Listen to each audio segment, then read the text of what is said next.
வணக்கம். ஆகாஷ்வாணி புதுச்சேரி செய்திச் சுருக்கம் வாசிப்பவர் ஆதவன். பீகாரில் சிறப்பு தீவிர வாக்காளர் பட்டியல் திருத்தம் உள்ளிட்ட பல்வேறு பிரச்சினைகள் குறித்து எதிர்க்கட்சிகள் அமளியில் ஈடுபட்டதை தொடர்ந்து இன்று மக்களவை நண்பகல் 12 மணி வரையிலும் மாநிலங்களவை மதியம் 2 மணி வரையிலும் ஒத்திவைக்கப்பட்டன. மக்களவை நடவடிக்கைகள் இப்போது மீண்டும் தொடங்கியுள்ளன. இந்தியா சிங்கப்பூர் அமைச்சர்கள் வட்டமேசை பேச்சுவார்த்தையின் 3வது சுற்று நாளை புதுடெல்லியில் நடைபெறவுள்ளது. மத்திய அமைச்சர்கள் டாக்டர் ஜெய்சங்கர், திருமதி நிர்மலா சீதாராமன், திரு அஸ்வினி வைஷ்ணவ் மற்றும் திரு பியூஷ் கோயல் ஆகியோர் இந்த பேச்சுவார்த்தையில் பங்கேற்கின்றனர். சிங்கப்பூரின் துணை பிரதமர் திரு கான் கிம் யோங் மற்றும் வெளியுறவு அமைச்சர் திரு ஜோஸ்பின் தியோ உள்ளிட்ட சிங்கப்பூரைச் சேர்ந்த அமைச்சர்கள் இந்த கூட்டத்தில் பங்கேற்பார்கள் என்று வெளியுறவு அமைச்சகம் அறிக்கையில் தெரிவித்துள்ளது.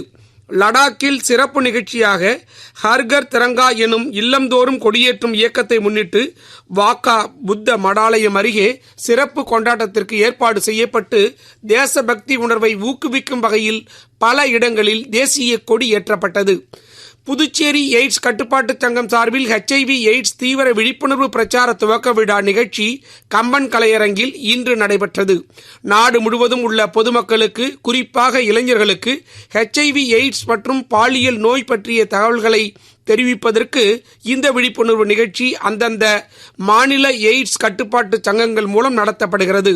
இன்று புதுச்சேரி கம்பன் கலையரங்கில் நடைபெற்ற நிகழ்ச்சிக்கு முதலமைச்சர் திரு ரங்கசாமி தலைமை தாங்கி விழிப்புணர்வு சுவரொட்டிகளை வெளியிட்டு கொடியசைத்து பேரணியையும் தொடக்கி வைத்தார். உப்பளம் தொகுதி சட்டமன்ற உறுப்பினர் திரு அனிபால் கென்னடி, சுகாதாரத்துறை செயலர் திரு ஜெயந்த்குமார் ரே, இயக்குனர் டாக்டர் செவ்வேல், எய்ட்ஸ் கட்டுப்பாட்டு சங்க திட்ட இயக்குனர் டாக்டர் அருள் விசாகன் உள்ளிட்ட சுகாதாரத்துறை அதிகாரிகள், கல்லூரி மாணவ மாணவியர்கள் கலந்து கொண்டனர். உஷுவில் சீனாவின் செங்குடுவில் நடைபெறும் உலக குத்துச்சண்டை இறுதிப் போட்டியில் இந்தியாவின் நம்ரதா பத்ரா சீனாவின் மெங்யூ செனை இன்று மாலை 5:30 மணிக்கு எதிர்கொள்கிறார். இத்துடன் இந்த செய்திச் சுருக்கம் நிறைவு பெறுகிறது.